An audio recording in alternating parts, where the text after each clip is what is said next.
In the great kingdom of Umokwe, the people rejoiced at the birth of their king's first and only child, Princess Unwama. But joy quickly turned to confusion. Her head was barred from birth, and it continued growing unnaturally. As Unwama grew, no hair ever grew on her head. Herbalists and doctors were summoned from all corners, yet no solution came. Some whispered that she was cursed, others said she was a spirit child with a hidden purpose. But the king and queen, despite their fear, loved their daughter deeply. They shielded her from the world, hiding her deformity from public view. As Unwama grew, so did the gossip. The palace maid whispered behind her back. The guards mocked her in silence. Whenever she walked the halls, silence followed her like a shadow. She spent most of her days in the royal library or by the window in her chambers, staring out at a world that rejected her. Though mocked, she was intelligent, kind, and spoke with wisdom beyond her age. The only comfort she found was in her journal, where she wrote of dreams, love, and a life beyond pity. When Unwama turned 21, the king announced that he was seeking a royal suitor for his daughter. The news spread fast across kingdoms. Princes from various dynasties arrived in luxury SUVs and designer clothes, ready to win her heart. But as each met her, graceful, intelligent, but with a disproportionately large head, they fled in awkward silence or made excuses to leave the palace grounds. The rejection wounded her deeply, but she bore it quietly, her smile never faltering. Among the palace guards was a humble young man named Chijioke, tall, dark-skinned, with alert eyes and a quiet spirit. He had watched Unwama from afar for years. Unlike others, he saw past her deformity. He admired her grace, her wisdom, and her heart. But Chijioke, though brave, feared the king. He knew that even looking at the princess for too long could cost him his job, or even worse. One morning, while preparing for another arranged suitor's visit, Unwama broke down in tears. Her royal dresser had held up a mirror, and the sight of herself shattered her. The mirror slipped from her hand and cracked.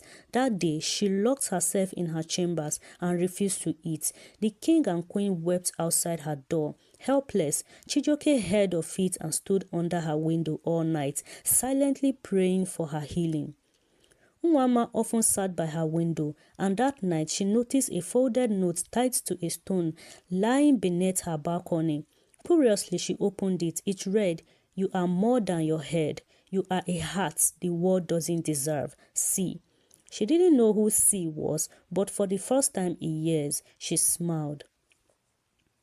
More notes followed. Each day, Unwama received a new one, tucked under her balcony, left near her garden, slipped under her chamber door. They were thoughtful, poetic, and full of admiration. She started replying, hiding her responses in the rose bush by the palace gate, and though neither had seen each other's face, during these exchanges, something deep and beautiful began to blossom. One rainy afternoon, Unwama snuck out during a palace festival to discover her secret admirer. She followed the path of her letters to the royal stables and found Chijioke. Embarrassed, he fell to his knees and begged for forgiveness, expecting punishment. But instead, Unwama offered him her hand. "Why did you hide?" she asked. "Because I am not a prince," he said. "And yet you are the only one who has ever seen me," she replied. The next morning, whispers exploded across the palace. A maid had seen them talking. The queen summoned Unwama and warned her, "You are royalty. You must marry a prince, not a palace boy." Unwama wept, torn between love and duty.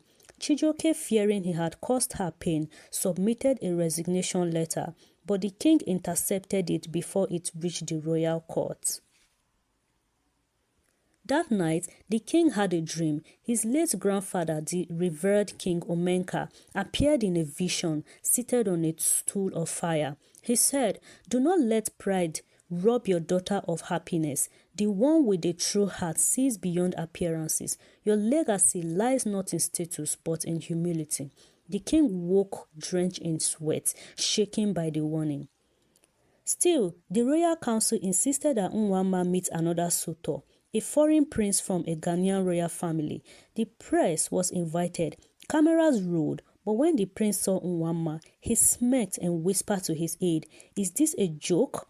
Nwama heard it. Humiliated before the nation, she rushed into the palace, tears streaming down her face.